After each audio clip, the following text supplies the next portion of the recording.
Ne bu arkadaşlar? Örgü kabaklar. Ahmet Usta'nın fabrikası. Örgü kabaklar yapıyorum.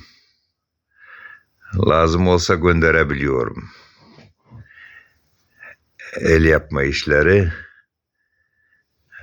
Sebzeleri de yapıyorum, meyveleri de yapıyorum. Bu kabaklar, örgü kabaklar.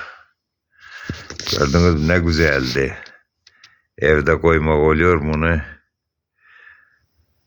Masanın üstünde de her bir yerde koymak oluyor. Çok güzel. Akril iplükten yapılıyor.